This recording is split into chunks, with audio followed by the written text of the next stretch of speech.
Olá, estudantes do Apocalipse! Hoje eu estou aqui em um cenário diferente, em meio à natureza. Me sinto confortável por isso e quero conversar com vocês a respeito da guerra entre a Rússia e a Ucrânia. Desde a Segunda Guerra Mundial, este é o maior ataque de um país contra o outro. Há cerca de 80 anos, algo dessa natureza não acontece no mundo, o que torna esse evento algo ímpar.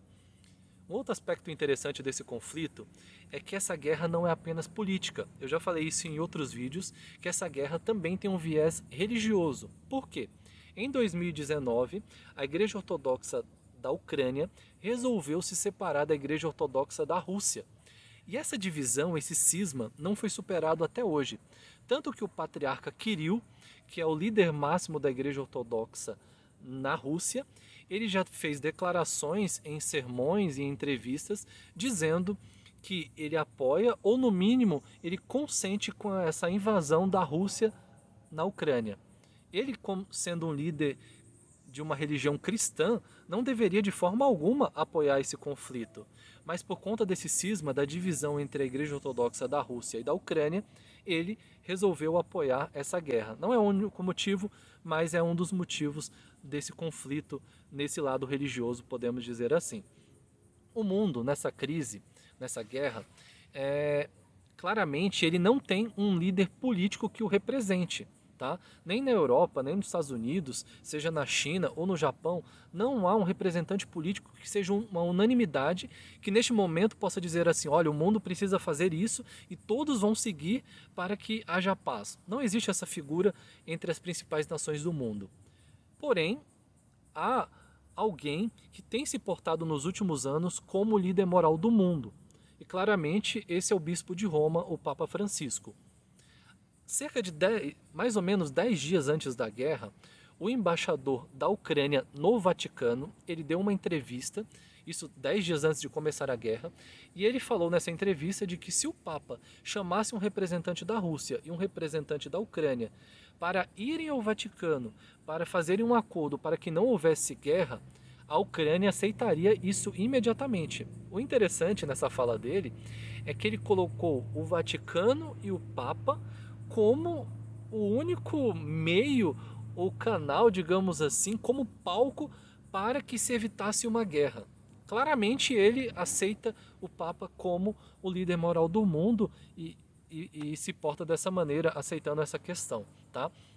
Quando começou a guerra, imediatamente o Papa Francisco foi à embaixada da Rússia lá no Vaticano, tá? Para mostrar sua preocupação em relação à guerra e tentar fazer alguma espécie de mediação. Isso ele fez foi algo inédito, porque o Papa se dirigiu, ele não mandou uma carta, nenhum representante, tá? E isso não estava na agenda do Papa, ele saiu da sua agenda, que é seguida milimetricamente, digamos assim, e ele foi até a embaixada ali mostrando a sua preocupação em relação à guerra, tá?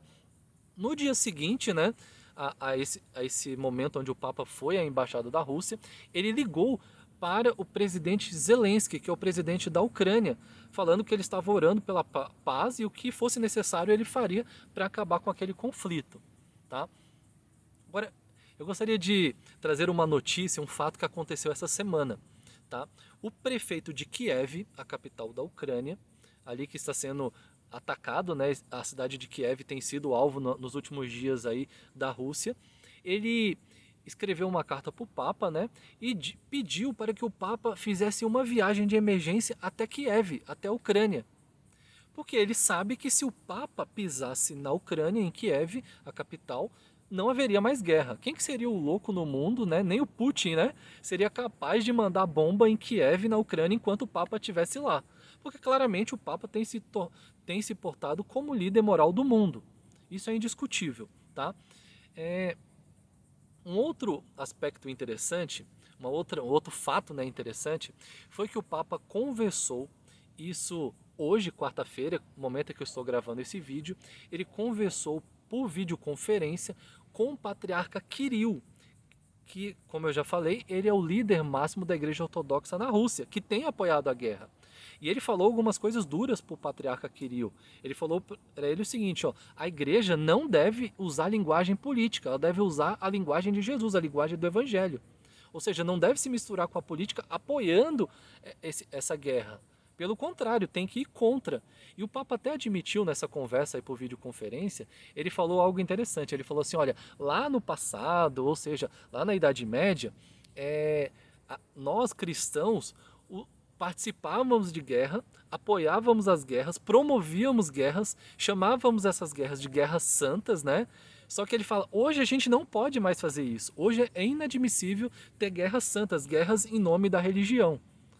Muito interessante isso, né? O Papa admitindo que ele próprio, o papado, fez guerras no passado, né, em nome da religião, como tem acontecido hoje na Igreja Ortodoxa.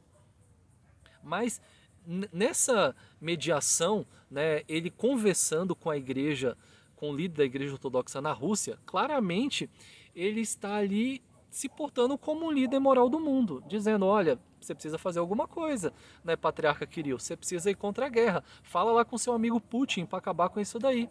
Ele está preocupado com questões do mundo, o Papa, e isso é muito interessante no aspecto profético. Um outro fato importante também é que o Papa dedicou, né, ele vai fazer uma cerimônia no dia 25 de março agora, 25 próximo, lá no Vaticano, ele vai consagrar a Rússia e a Ucrânia a Maria, né? Então ele vai ali fazer um gesto de alguém que está preocupado, né, para acabar com essa guerra, né? Se portando novamente como líder moral do mundo, um líder político-religioso do mundo, alguém que o mundo pode confiar. O que isso tem a ver com a profecia, né?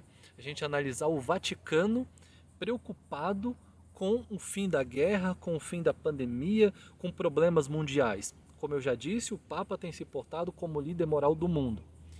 O que é o papado? Não o Papa, mas o papado, o Vaticano. Claramente na profecia, o papado é o poder da besta do mar em Apocalipse 13. É o chifre pequeno de Daniel 7. É o anticristo. Um poder que perseguiu durante 1260 anos da história da humanidade, onde perseguiu e fez guerras santas, como admitiu o Papa Francisco, para ter poder, para ter influência e manter ali o seu sistema religioso, algo totalmente contrário à Bíblia. Só que agora, né, o Papa tem um outro comportamento. Agora ele não é mais o que quer guerra, ele quer paz. Por quê? Porque basicamente ele quer conquistar o mundo. Em 1798, cumprindo a profecia bíblica, o papado recebeu uma ferida. Apocalipse 13, versículos 3 e 4 nos dizem isso, que aconteceu uma ferida. O que foi essa ferida da profecia de Apocalipse 13? A igreja romana, para ter poder, para ter influência, o que ela fez ao longo da Idade Média? Ela se aliou à política para perseguir, para promover guerras e para matar e assim ter poder no mundo. Essa ferida é um golpe nessa união entre política e religião da igreja. A igreja, quando recebeu esse golpe em 1798, ela não mais teve influência política sobre as nações do mundo, sobre as decisões do mundo.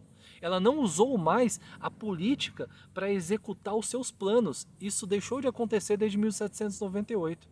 Só que a profecia diz em Apocalipse 13 que o papado, essa ferida seria curada. E essa cura seria um processo. E é isso que nós estamos vivendo hoje, um processo de cura.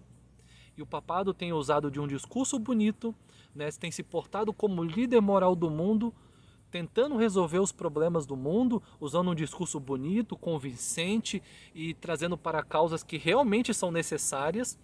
Para quê? Para conquistar o mundo novamente. Só que a profecia diz que isso é obra do engano. E quando o papado tiver novamente o poder político do mundo, ele for reconhecido como autoridade do mundo, o próximo passo será o quê? Perseguição novamente, como aconteceu na Idade Média. Sempre que política e religião se unem, o próximo passo, a próxima consequência é perseguição. Não se esqueça de uma coisa, Roma não muda.